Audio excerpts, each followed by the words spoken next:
Hello everyone. Let me know if you can hear me okay, if you can see me okay, if I'm not sideways.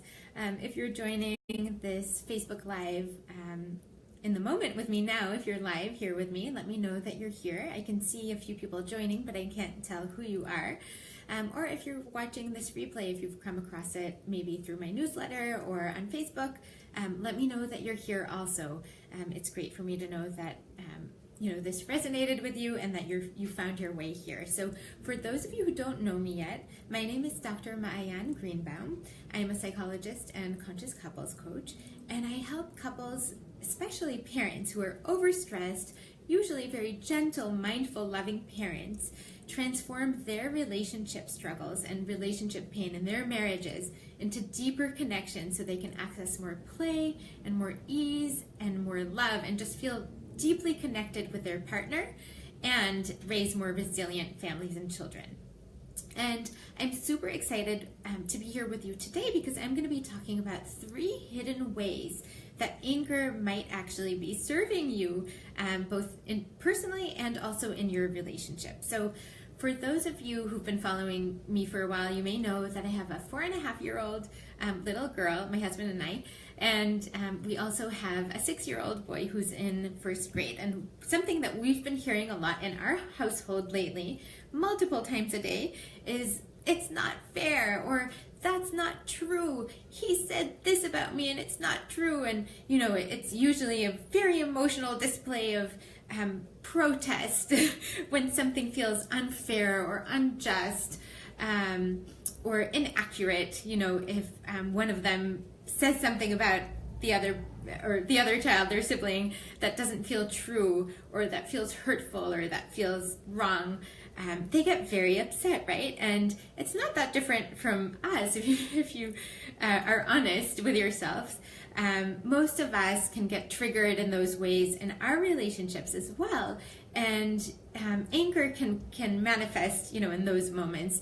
And what I want to talk to you about today is 3 specific ways that anger actually can be functional, has a healthy function, or at least the intention behind it is healthy in our relationship with ourselves and also with our partners. So if this is resonating, if you want to hear more, give me some hearts, give me some thumbs ups, share this with anyone else who might need to hear this, with any other parents who may struggle with having a great foundation or a loving relationship with their partner, but who may find themselves getting triggered or angry or activated or irritated. And if you're human, I can't imagine that you don't have moments like this. I can certainly relate. So the first way that our anger really kind of helps us in our relationship is it's a way, and I mentioned this before, it's a way of protesting, right? It's a way of protesting when something feels disconnected or off in our relationship, in our connection, when we feel misperceived, when we feel misunderstood, when we feel misjudged, if that's a word. One second.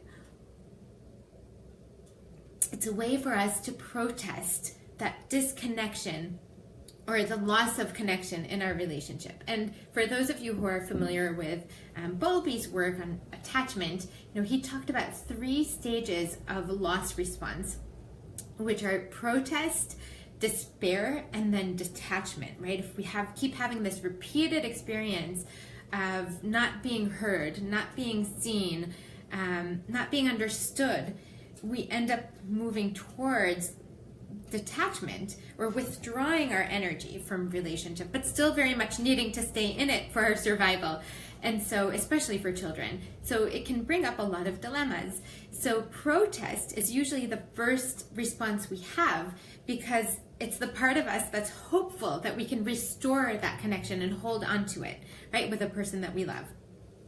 So that's number 1. It keeps us connected with our partner. So even if we're angry, it keeps us emotionally invested and engaged in our relationship rather than detached or withdrawn. It can also be very energizing, and it can give us a sense of, having some power or control when otherwise, we may be feeling very insignificant or small. So that actually, yes, I'll get to that later. So that's number one. Let me know, and you can feel free to type in the comments, your takeaways from each of these 3 ways that anger might actually be serving you in your relationship. Number 2 is anger is sort of a hidden mechanism that actually helps us regulate degrees of closeness and distance in our intimate relationship. And if you think about it, you probably, know on some level that intimate relationships, can be wonderful, but they can also be scary because it's the only other time in our lives that we allow another human being, we allow ourselves to be so emotionally dependent on another human being.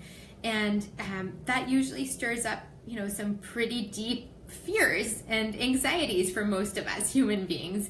And so for those of us who may have grown up with parents who betrayed our trust, or who didn't have parents who, consistently knew how to repair things when there was disconnection, it can be very scary to depend on someone like that because it can actually stir up memories of loss and despair and worry, or that sense of being on your own again, even when you're in a relationship, which can be very painful for people. So, for some people that I work with, even though they desperately, consciously want to be closer to their partner, closeness can actually act as a trigger for more anxiety because it signals a possibility of loss. And so when we get angry, it can allow us to stay connected, but sort of at a healthy distance from our partner, where we have some walls up, but we're not entirely sealed off, right? So it's not true for everyone, and it's not true in every single situation, but it's just another way that anger sometimes operates in relationships, is it can regulate closeness and distance. That's number 2. So we talked about how anger keeps us connected to the person we love, even when we feel, that we've been wronged. It keeps that hope alive that we might be understood, that we might be able to reconnect, and that if we do, we'll be, even more deeply loved then, because then we're loved, in spite of our flaws and our shortcomings. Number 2 is that it can regulate intimacy in terms of closeness and distance in relationship. And then number 3 is that anger is a way for us to restore and affirm our own self-worth, right? So especially if we are struggling with feelings of being insignificant or our own vulnerability, when we get angry, we have this inflated sense of righteousness, of being deserving, of entitlement sometimes, and it can help to fend off some of those more vulnerable feelings.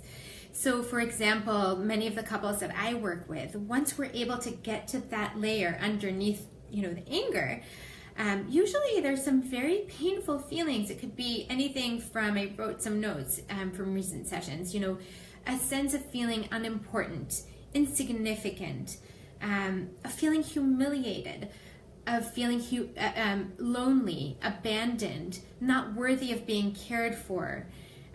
If any of these resonate, or if you've ever had moments when you were younger or more recently where you've had any of these feelings, just put a 1 in the comments. You don't have to specify which one, but if you're a human being, my guess is that you've experienced many of these, at different times in your life, if you're really emotionally honest with yourself.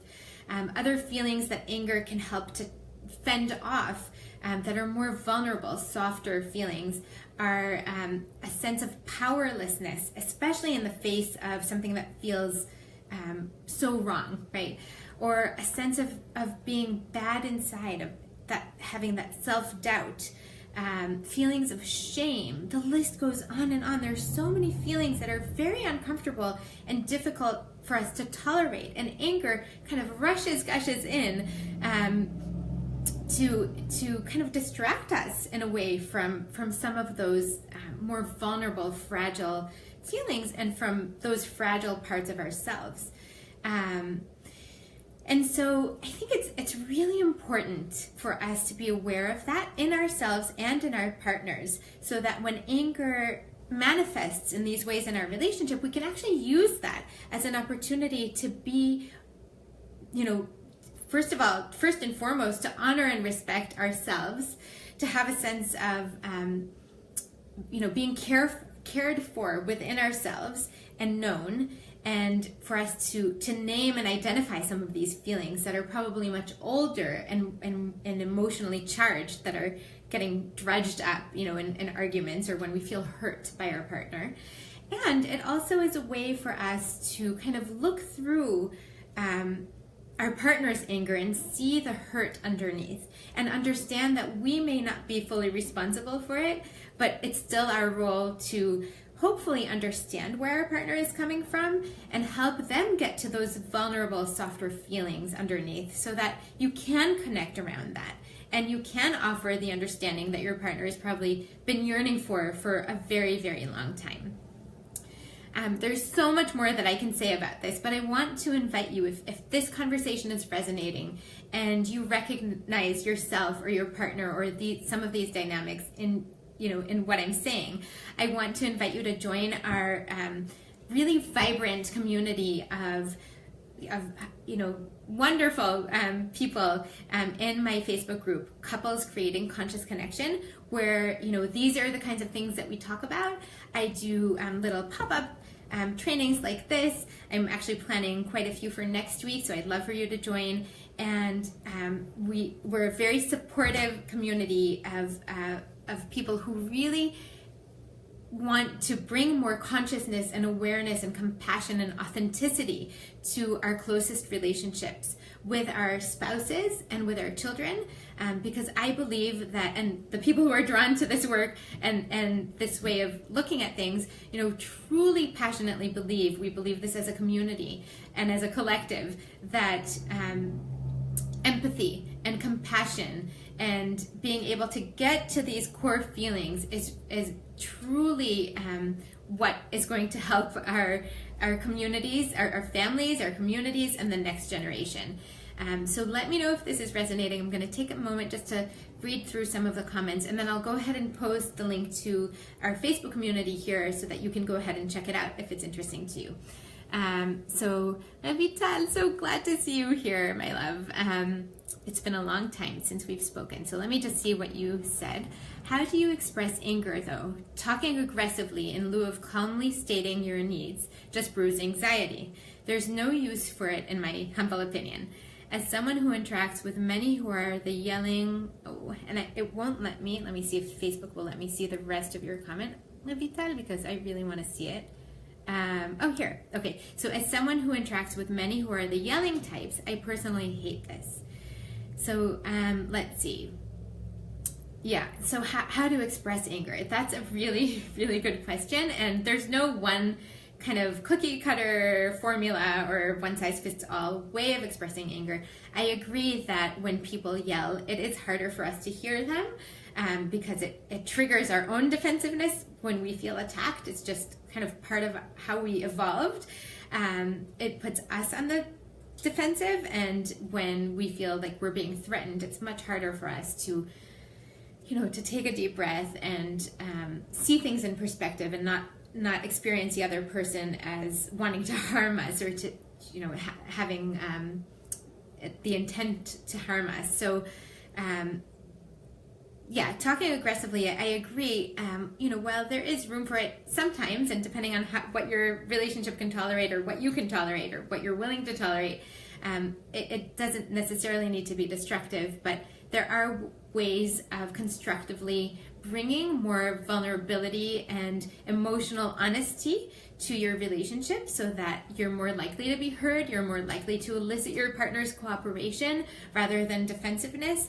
And that's one of the things that we talk a lot about in our group as well, and that I'll probably be delving more into. But it usually requires a lot of inner work first, right? And having strategies to really bring our own neocortex, our higher brain, back online when we get into that hyperarousal state of fight, flight, or freeze. And once we're not in that survival mode, then we're more able, again, to kind of give our partners the benefit of the doubt and communicate in a way that's more likely to be well received. I hope I answered that at least partially. Let me know, Revital, if that makes sense to you. So that's all I had for you today. If you have any other questions, feel free to post them in this thread. I'll go ahead and pop back in today and over the next couple of days. And we'd love to have you in our community as well. And feel free to let me know what other questions come up, what else you'd like me to talk about, any questions you have, any thoughts you have, anything I said that you disagree with or that you find doesn't work for you. I'd like to hear that also. All right, talk to you next time. Bye.